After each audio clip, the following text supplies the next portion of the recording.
Assalamualaikum warahmatullahi wabarakatuh. Selamat pagi pemirsa, selamat pagi Mega, selamat hari Minggu. Selamat hari Minggu Angel, bagaimana cerah sepertinya ya seperti baju kita Ya, dan semoga juga hari Minggu ini berjalan hari cerah Minggu ceria. ini cerah ceria seperti Apalagi, biasa. Iya, Banyak biasa. informasi Betul. juga terkait dengan wisata dan juga pasti pemirsa juga berkumpul dengan keluarga kalau hari Minggu biasanya. Paling enak ya mau menghabiskan waktu bersama keluarga ataupun kerabat. Dan pemirsa, mengawali hari Anda pagi hari ini, kami hadir dengan beragam informasi menarik dari dalam dan luar negeri bersama kami tentu saja. Saya Jelika Deva Gom. Dan saya Mega Latu, inilah Lintas Anyus pagi akhir pekan. Selengkapnya.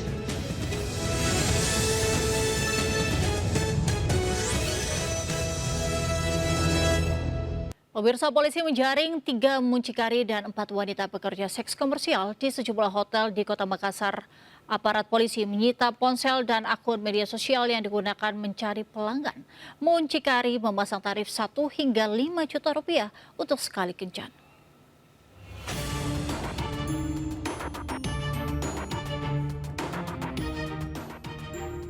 Aparat Resmob Polda Sulawesi Selatan menggerebek sejumlah hotel di wilayah Kota Makassar.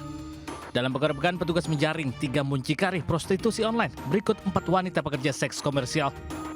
Selain itu, petugas juga menyita sejumlah barang bukti berupa ponsel, akun media sosial, dan uang tunai jutaan rupiah dari hasil transaksi. Dalam aksinya, para muncikari menawarkan sejumlah PSK kepada pelanggan menggunakan media sosial dengan tarif 1 hingga 5 juta rupiah untuk sekali kencan.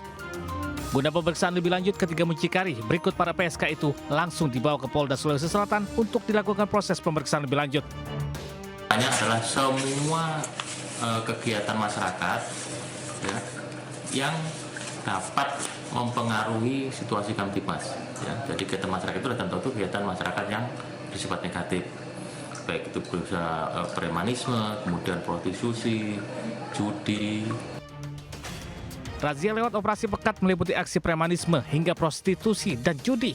Sengaja digelar sebulan ke depan guna menjamin situasi Kamtibnas yang kondusif. Dari Kota Makassar, Sulawesi Selatan, Muhammad Nurbone Anyus melaporkan. Kecanduan judi online, seorang pemuda di Kota Bekasi, Jawa Barat nekat mencuri motor milik warga yang terparkir di halaman rumah. Dalam aksinya, pelaku melibatkan keponakannya yang masih di bawah umur. Ironisnya, uang hasil kejahatan digunakan pelaku untuk bermain judi online.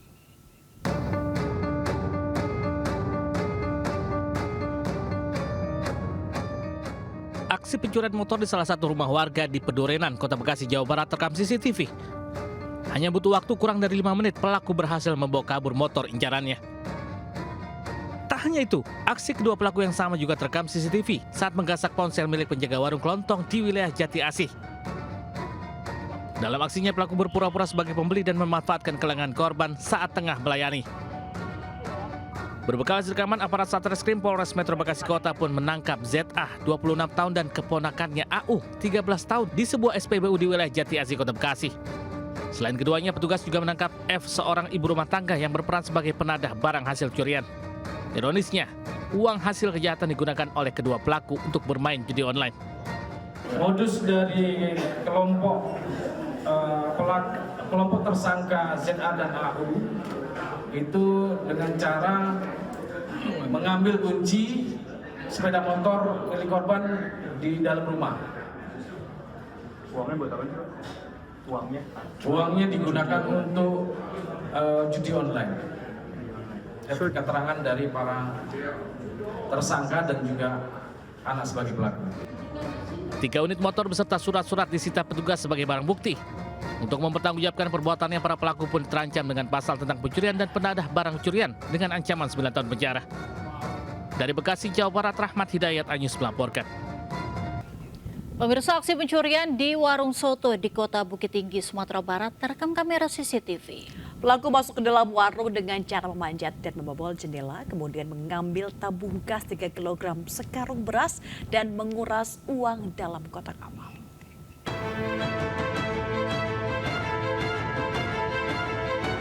Aksi pencurian di warung soto di Jalan Simpang Semua, Kelurahan Ladang Cakia, Kota Bukit Tinggi, Sumatera Barat ini terekam kamera CCTV.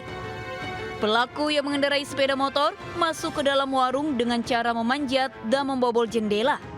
Setelah mencuri 2 karung beras, pelaku kembali ke dalam warung dan membawa 8 tabung gas 3 kg sebelum akhirnya kabur meninggalkan lokasi. Selain itu, pelaku juga mengambil uang yang ada di dalam kotak amal titipan sebuah yayasan. Aksi pencurian baru diketahui saat korban hendak memasak soto, namun tidak menemukan tabung gas dalam warung. Pas malam buka lapau, tu kami api soto, jadi gas nak dulu dah. Tu tadi kalau kamu mungkin belakang mungkin pakai orang. Ibu di belakang pun tak dulu ni. Astagfirullah. Jadi kalau kamu nak dulu, cek menjelik meja, kedua meja lah habis sudah kosong kan. Akibat pencurian, korban menderita kerugian lebih dari Rp2.500.000. Dari Bukit Tinggi, Sumatera Barat, Wahyu Sikumbang melaporkan. Pemirsa, organisasi Saya Partai Perindo RPA Perindo kembali datangi unit pelayanan perempuan dan anak di Reskrimum Polda Metro Jaya. Kedatangan RPA Partai Perindo untuk menanyakan kelanjutan kasus dugaan ruda paksa anak berinisial VL yang telah mandek lebih dari 1 tahun.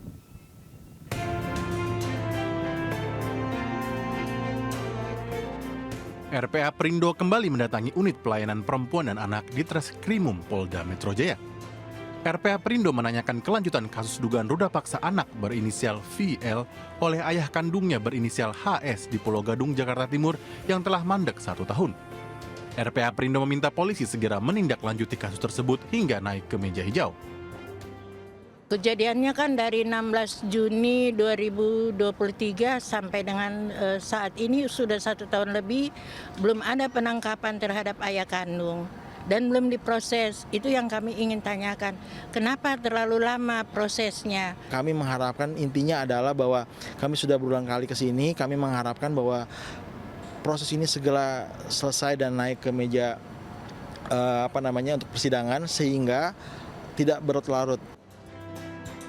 Saat ini, kasus masih ditangani unit PPA di Treskrimum Polda Metro Jaya dan masih dalam tahap penyelidikan dengan agenda pemanggilan para saksi.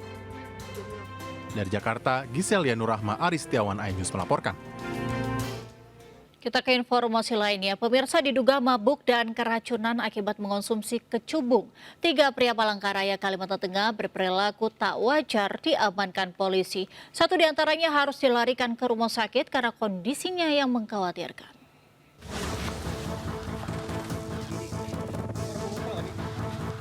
Satu persatu pria yang diduga mabuk kecubung ini diamankan Babin Kamtibmas bersama petugas Ditsamapta Polda Kalimantan Tengah dari 3 lokasi berbeda, yakni di Jalan Menteng 5, Jalan Galaksi, dan Jalan Kalibata Palangkaraya. Ketiganya diamankan atas laporan warga lantaran bertingkah tidak wajar dan membuat masyarakat takut. Salah satu diantaranya terpaksa dilarikan ke IGD Rumah Sakit Umum Daerah Dr. Doris Silvanus Palangkaraya karena kondisinya yang mengkhawatirkan. Daripada korban tersebut mengusung siapa kita belum tahu. Yang pasti para korban tersebut mabuk dan mabuk di situ dalam hal yang tidak wajar ya. Dan nanti setelah satu korban kami yang diperiksa di rumah sakit tadi, nanti kami akan mendapatkan informasi lebih lanjut dan setelah itu akan bisa menjadi cara bertindak kita di lapangan seperti apa supaya kita bisa mengetahui korban tersebut mengonsumsi obat apa demikian. Petugas belum bisa memastikan apa yang telah dikonsumsi oleh ketiga pria tersebut, sehingga membuatnya mabuk tidak wajar. Polisi masih menunggu hasil pemeriksaan dari dokter rumah sakit. Dari Palangkaraya, Kalimantan Tengah, Ade Sata, iNews melaporkan. Truk bermuatan jerigen oli bekas terbakar di ruas tol Jor Fatmawati, Jakarta Selatan. Kebakaran yang sempat menimbulkan ledakan ini mengakibatkan arus lalu lintas di ruas tol mengalami kepadatan. Kobaran api melalap truk yang membawa jerigen oli bekas di ruas tol Jor Fatmawati, Jakarta Selatan dari arah Pondok Indah menuju Ragunan. Banyaknya bahan yang mudah terbakar membuat kobaran api cepat membesar. Bahkan kebakaran sempat menimbulkan beberapa kali ledakan. Beruntung sopir bersama kernet truk berhasil menyelamatkan diri saat mengetahui adanya percikan api. Petugas damkar yang dikerahkan ke lokasi langsung berjibaku memadamkan kobaran api. Belum diketahui penyebab pasti kebakaran. Sementara akibat kebakaran, arus lalu lintas di ruas tol mengalami kepadatan yang cukup panjang.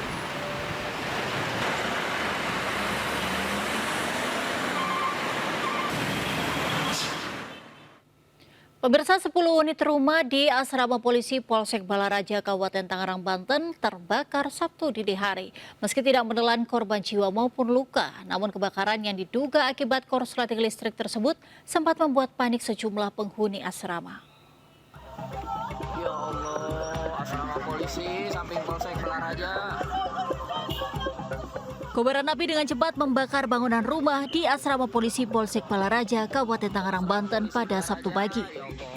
Sebagian rumah yang terbuat dari bahan triplek dan kencangnya tiupan angin membuat api cepat membesar hingga meludeskan 10 unit rumah. Penghuni rumah yang saat itu sedang tertidur pun panik menyelamatkan diri. Namun beruntung tidak ada korban jiwa maupun luka dalam peristiwa kebakaran ini. 3 unit mobil pemadam kebakaran dari Kabupaten Tangerang diterjunkan ke lokasi kejadian. Api berhasil dipadamkan setelah petugas berjibaku selama hampir 4 jam. Dari hasil pemeriksaan sementara di lokasi kejadian, percikan api muncul akibat adanya korsleting listrik. Percikan api membesar setelah menyambar rumah yang berbahan kayu. Tadi menurut saksi yang melihat, informasi awal ini dari rumah yang paling pojok, ya, rumah paling pojok yang mepet ke SPBU ini, itu percikan api dilihat dari atap rumah, dimungkinkan akibat arus pendek atau korsleting listrik yang menyebabkan kebakaran, sehingga kemudian merembet ke rumah-rumah yang lain. Kerugian ditaksir mencapai ratusan juta rupiah. Penyebab kebakaran saat ini masih dalam penyelidikan Polresta Tangerang. Dari Kabupaten Tangerang, Aimarani, iNews melaporkan. Pemirsa, polisi tengah memburu pelatih marching band berinisial S yang diduga sebagai pembuat piagam palsu yang digunakan untuk mendaftar PPDB jalur prestasi SMA Negeri Sederajat di Kota Semarang, Jawa Tengah. Polisi juga sudah memeriksa 12 saksi.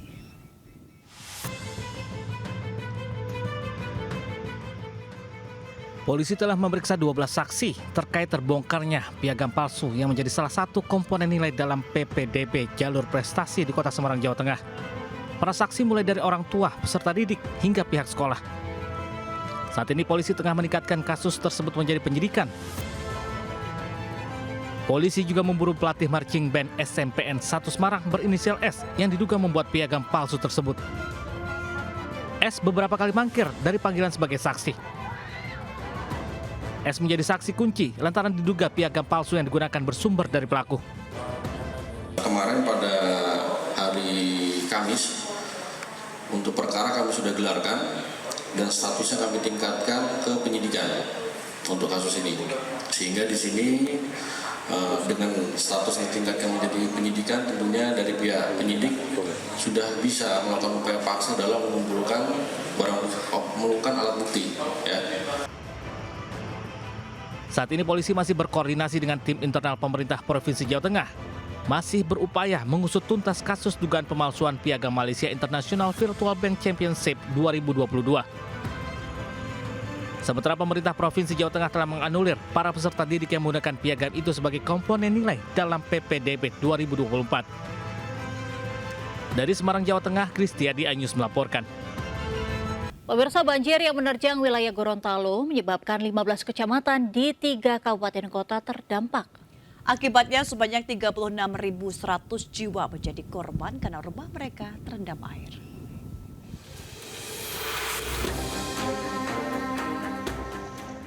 Intensitas hujan yang tinggi membuat air Sungai Bulango, Bone, dan Danau Limboto meluap, membuat aktivitas di kota Gorontalo, Kabupaten Bone Bolango, dan Kabupaten Gorontalo lumpuh. Akibat peristiwa ini, akses jalan terputus dan pusat perekonomian lumpuh. Ribuan rumah juga terendam. Bahkan di beberapa tempat ketinggian air mencapai hampir 2 meter. Data BPBD Provinsi Gorontalo menyatakan di kota Gorontalo, warga terdampak sebanyak 12.487 jiwa, tersebar di 7 kecamatan. Untuk Kabupaten Gorontalo, warga terdampak sebanyak 19.513 jiwa. Sementara di Kabupaten Gorontalo, warga terdampak sebanyak 19.513 jiwa, tersebar di 5 kecamatan yaitu Kecamatan Limboto, Tabongo, Batuda, Telagahaya, dan Tilango. Sementara itu, permukiman warga juga belum bisa ditempati. Warga masih terus mengungsi di gedung-gedung yang disediakan pemerintah. Hingga air benar-benar surut karena cuaca di Gorontalo masih mendung dan terkadang hujan deras. Dari Gorontalo, Faradila Alim melaporkan. Pemirsa, keterbukaan informasi publik merupakan fondasi yang penting bagi negara untuk mewujudkan tata kelola pemerintahan yang baik, transparan, dan akuntabel, serta mendorong partisipasi masyarakat dalam proses penetapan kebijakan dan pengambilan keputusan.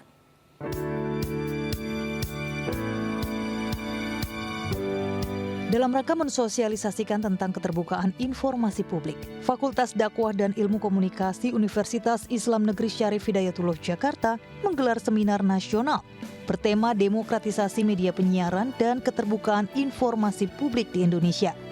Sejumlah narasumber pun dihadirkan, diantaranya Ketua KPI, jurnalis senior, serta pihak rektor dan dekan. Seminar nasional ini menjadi wadah sosialisasi RUU penyiaran. Suara, saran, serta kritik dari pihak lingkungan pendidikan juga diperlukan untuk sistem keterbukaan informasi publik, serta bagi revisi RUU penyiaran yang hingga kini masih menjadi polemik bagi media penyiaran. Untuk mendorong tidak hanya soal kelembagaan KPI, tapi bagaimana bisnis proses lembaga penyiaran ke depan dengan tantangan baru, era digital, ada platform media baru yang harus juga menyiarkan isu-isu yang sama, dan bagaimana pengaturannya. Yang penting negara hadir untuk itu. Pentingnya sosialisasi keterbukaan informasi publik, sehingga muncul yang disebut dengan rasio yang berpihak pada kepentingan emansipatoris melalui apa? Kesadaran kolektif yang dibangun melalui forum-forum seperti ini. Seminar nasional ini diharapkan bisa menjadi pertukaran pemikiran yang demokratis guna bersama-sama menguatkan kebebasan bertanggung jawab yang menjadi hal fundamental bagi bangsa Indonesia. Dari Jakarta, Stephen Patinama, Ainis melaporkan. Jelang Pilkada serentak 2024, RPA Perindo sebagai organisasi sayap Partai Perindo menolak keras calon kepala daerah yang terlibat tindak kekerasan terhadap perempuan dan anak. Masyarakat dan partai politik juga diminta untuk ikut serta menyuarakan penolakan ini.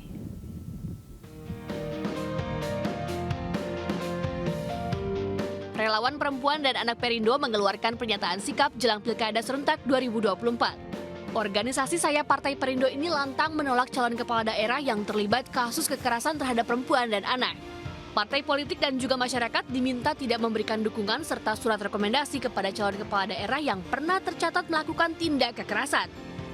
Menjadi pemimpin itu teladan, dia harus selesai dengan dirinya sendiri. Jangan pemimpin itu adalah pelaku daripada kekerasan terhadap perempuan dan anak. Oleh karena itu kami mengimbau juga di samping masyarakat adalah kepada partai-partai yang memberikan rekom dalam bentuk B1 KWK untuk tidak diberikan kepada calon kepala daerah yang latar belakangnya adalah seorang pelaku kekerasan terhadap perempuan dan anak. Kami RPA Perindo ini menghimbau kepada Partai Perindo dan juga kepada masyarakat apabila dalam proses pemilihan ini memberikan masukan atau informasi ke kami untuk calon-calon pemimpin daerahnya yang terlibat maupun jadi pelaku terhadap kekerasan perempuan dan anak. RPA Partai Perindo berupaya mengawasi dan mendorong munculnya calon kepala daerah yang berintegritas dengan kebijakannya dapat menekan kekerasan terhadap perempuan dan anak di Indonesia. Dari Jakarta, Widya Bayu Jati, Andri Setiawan, iNews melaporkan. Pemirsa, Partai Kebangkitan Bangsa mengusulkan istri Raffi Ahmad, Nagita Slavina, untuk menjadi wakil Bobi Nasution pada pemilihan Gubernur Sumatera Utara. Menanggapi hal ini, Bobi Nasution menyebut menunggu dipertemukan oleh PKB.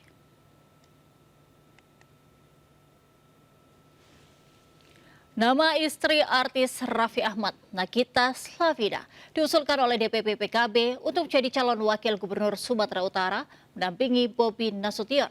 Hal itu disampaikan oleh Wakil Ketua Umum DPP PKB, Jasilul Fawait, usai memberikan surat rekomendasi kepada menantu Presiden Jokowi, Bobi Nasution. Menanggapi nama Nagita Slavina yang akan diduetkan dengan dirinya, Bobi menyebut masih menunggu arahan PKB untuk menindaklanjutinya karena yang mengusulkan nama tersebut PKB. Bobi juga menunggu PKB untuk mempertemukan dirinya dengan Nagita Slavina untuk membahas lebih jauh terkait usulan dari PKB tersebut. Dia kan yang mengusulkan PKB, makanya untuk calon wakil itu kita serahkan dari partai. Ya kalau PKB mengusulkan kemarin ya kita nunggu arahan dari PKB saja kalau mau mempertemukan, mau mendilkan ibaratnya ya kami nunggu dari PKB. Pemirsa, jelang HUT ke-79 RI, 76 orang calon pasukan pengibar bendera pusaka telah terpilih untuk memasuki pemusatan latihan.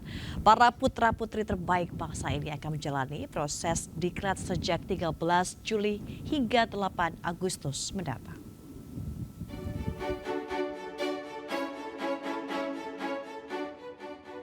Satu bulan menuju HUT ke-79 RI, pemerintah terus berbenah diri untuk pelaksanaan upacara di IKN, termasuk kesiapan Paskibraka. 76 orang calon pengibar bendera pusaka dari 38 provinsi di seluruh Indonesia pun menjalani upacara pembukaan yang diadakan di Taman Wiladatika Cibubur. Proses pemusatan latihan ini diadakan mulai 13 Juli hingga 8 Agustus mendatang. Pasukan Paskibraka ini pun akan diberangkatkan ke IKN pada 10 Agustus mendatang. Salah satu hal yang akan menjadi fokus pada diklat tahun ini adalah menghadapi perbedaan suhu dan cuaca di daerah IKN. Para Paskibraka akan menjalani persiapan fisik khusus agar siap dalam menjalani tugas. Salah satu problem Balikpapan itu secara alamnya itu kesulitan air. Nah, apalagi ini daerah dia konturnya di pegunungan dan itu tanah baru dibuka. Jadi salah satu problemnya itu panas, tantangan ya maksudnya, panas dan air gitu. Tapi soal kesiapan ya ada di istana nanti, bukan dari saya. Selama proses diklat, para Paskibraka akan menjalani serangkaian proses latihan. Tak hanya baris per baris, tetapi juga penanaman ideologi Pancasila, kepribadian, dan kepemimpinan. Dari Jakarta, Elsil Kesi, Surya Lisanto, iNews melaporkan. Pemirsa, 500 pembalap sepeda mengikuti lomba Sudirman Loop yang diadakan Polri sebagai rangkaian acara HUT 78 Bayangkara. Ruas Jalan Sudirman pun sempat ditutup selama acara berlangsung.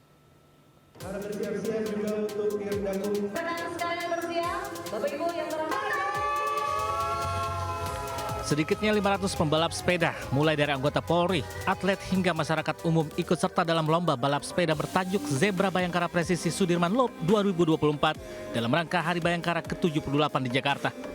Diselenggarakan di sepanjang ruas Jalan Jenderal Sudirman, dari Bundaran HI hingga Bundaran Senayan. Gelaran ini merupakan wujud Polri berinteraksi dengan masyarakat melalui upaya kemitraan dan pendekatan komunitas dalam menjaga keamanan dan ketertiban. Kegiatan ini juga bagian dari kampanye pengendalian udara dan pengurangan karbon yang disebabkan kendaraan bermotor, serta mendorong masyarakat menggunakan transportasi lebih sehat.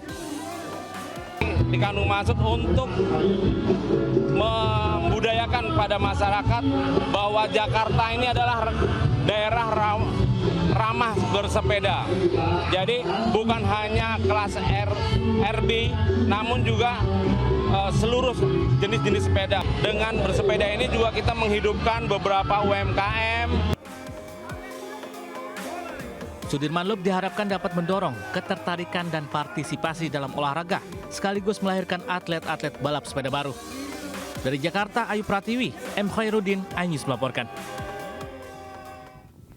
Pemirsa, rencana pembatasan BBM bersubsidi menuai pro kontra di kalangan masyarakat. Nantinya akan ada 3 kategori yang berhak mendapatkan BBM bersubsidi.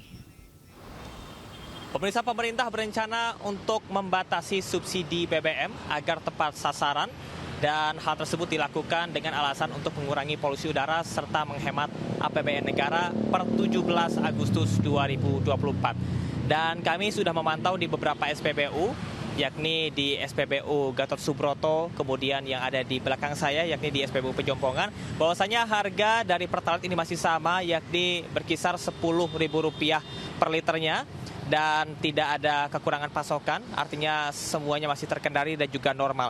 Meskipun begitu, tanggapan masyarakat yang cukup beragam, di antaranya ada yang setuju, ada yang tidak setuju dikarenakan adanya sejumlah perbedaan pendapat di antara menteri-menteri. Kurang setuju sih, Kak.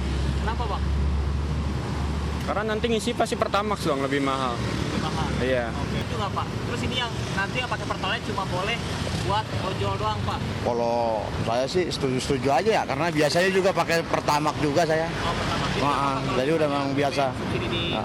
Kementerian SDM beserta dengan BPH Migas menyebutkan terdapat 3 kategori yang berhak untuk mendapatkan subsidi BBM. Di antaranya adalah mobil di bawah 1.500 cc, motor di bawah 150 cc, dan juga kendaraan umum serta ojek online. Dari Jakarta, Camar Haindar, Rama Ramadona, iNews melaporkan. Pemirsa, akses jalan rusak parah. Puluhan warga harus menandu seorang pasien sejauh 28 km menuju puskesmas di Kalumpang, Mamuju, Sulawesi Barat. Warga harus melewati hutan dan gunung, bahkan harus menyeberangi beberapa aliran sungai serta meniti di atas jembatan lapuk.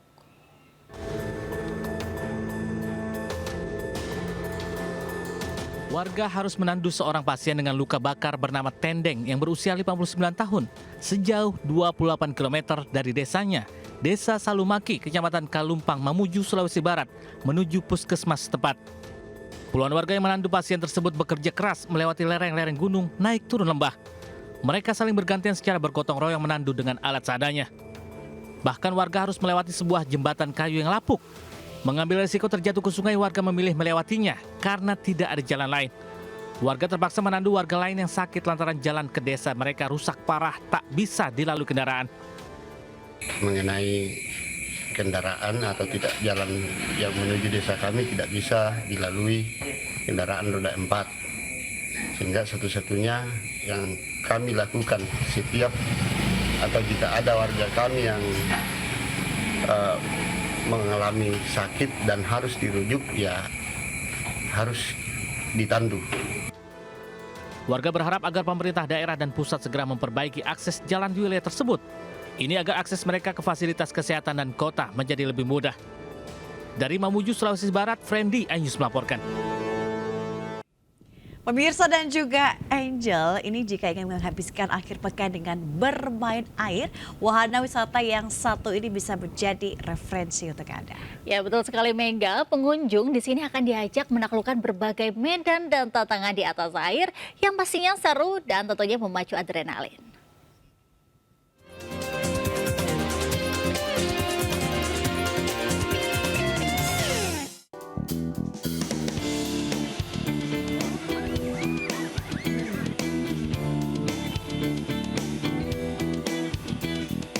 Terletak di kawasan Danau Bogoraya, pengunjung akan merasakan sensasi bermain playground di atas air, yang pastinya seru dan memacu adrenalin. Nah, sebelum bermain, pengunjung harus mengenakan jaket pelampung pengaman dulu ya, karena di sini kedalaman air danau mencapai 2 meter. Dibangun dengan konsep modern oleh perusahaan asal Jerman, Bogor Aqua Game memberikan pengalaman seru dan memacu adrenalin bagi pengunjung yang datang bersama teman-teman ataupun keluarga tercinta. Para pengunjung ditantang untuk melewati berbagai wahana mulai dari high roller, springboard, monkey bar, cliff, action tower, dan balance team. Jika bermain di dalam tim, pengunjung pun akan dilatih untuk kompak dan tentunya melatih ketahanan fisik. Tak hanya orang dewasa, wahana ini pun bisa dinikmati anak-anak. Bagi anak-anak yang lebih kecil, tersedia area dengan kedalaman air kurang lebih 1 meter. Selain wahana water sport, Bogor Aqua Game juga menawarkan fasilitas surfboard untuk para pengunjung yang ingin merasakan sensasi mendayung, mengelilingi danau wahana water sport. Karena yang pertama mungkin beda dari yang lain, karena kalau swimming pool yang lainnya ya cuma standar itu aja. Kalau ini kan kayak lebih menantang dan lebih seru aja. Wahana ini juga dilengkapi dengan berbagai fasilitas pendukung seperti musola, toilet, dan kafe yang tersedia di dalam area wisata. Dari Bogor, Jawa Barat, Muharlin, Wildan Aulia, iNews melaporkan. Ya, jalan-jalan ke Lumajang. Cakep. Eits, ini bukan pantun. Oh, bukan pantun. Ada informasi wisata kuliner nih, Di mana Mega. itu, Angel? Ya, di Lumajang, Jawa Timur nih rasanya tidak lengkap jika kita tidak mencicipi masakan legendaris ayam asap kuah kare pedas khas kaki Gunung Semeru. Ini sepertinya enak ya, ini sambil makan dan juga melihat pemandangan alam Gunung Semeru.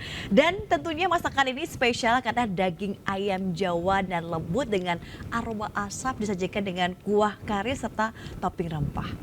Coba ini.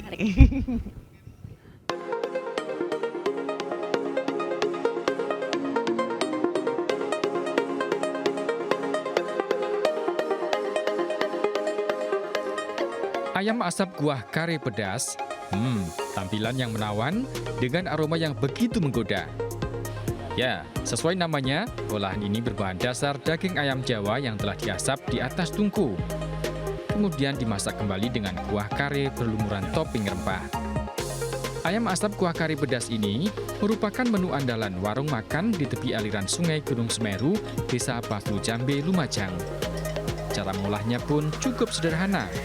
Tahap awal, daging ayam kampung diasap di atas tungku untuk menciptakan aroma smoky yang khas.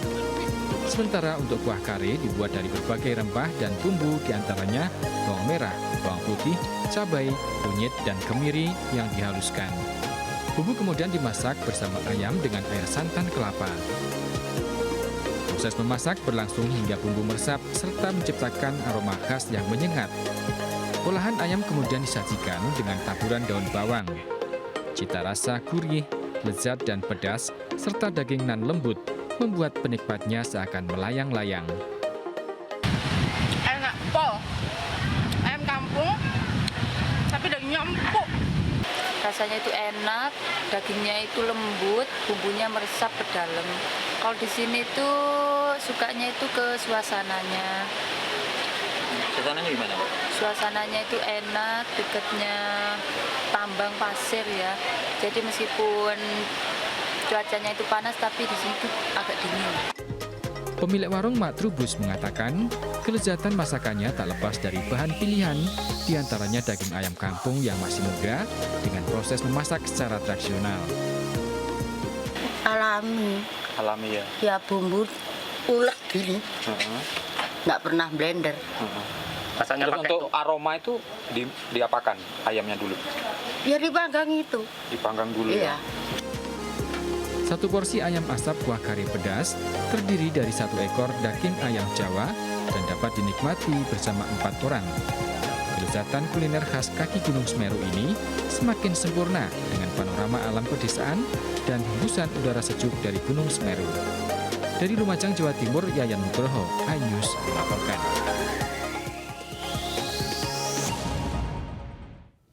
Ya pemirsa, pameran flora dan fauna ini kembali disambut meriah warga Jakarta. Ya, ratusan stan menjual tanaman hias harga ratusan ribu hingga puluhan juta rupiah hadir dalam Flona 2024 ini.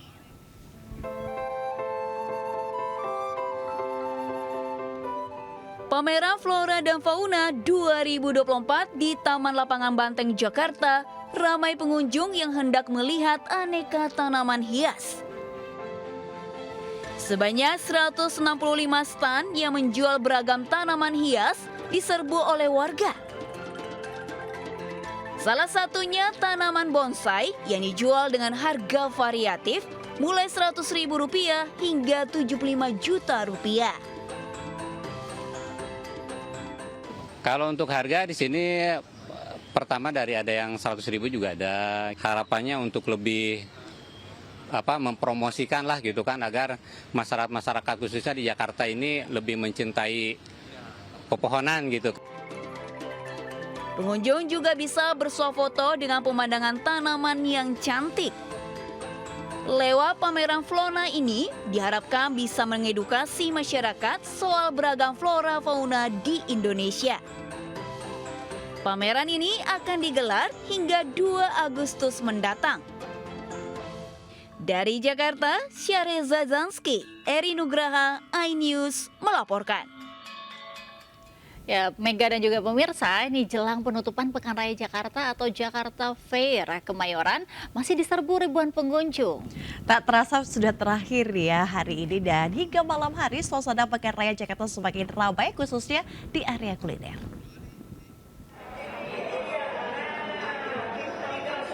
Jelang penutupan Jakarta Fair 2024, antusiasme dari masyarakat ini semakin tinggi.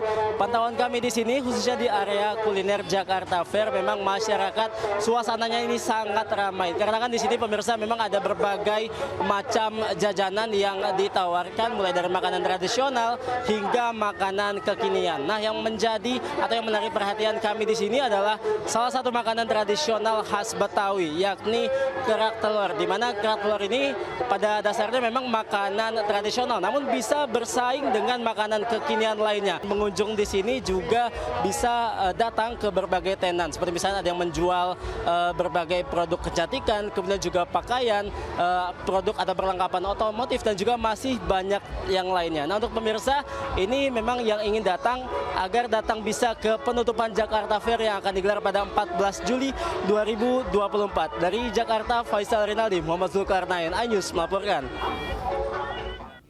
Ke informasi berikutnya, pemirsa, tim rescue damkar Mamuju melakukan evakuasi seekor ular piton dengan panjang 4 meter dari kandang ayam milik warga di Kabupaten Mamuju. Ya, evakuasi berlangsung dramatis dan menegangkan lantaran ular tersebut sempat melilit tangan salah satu personil damkar.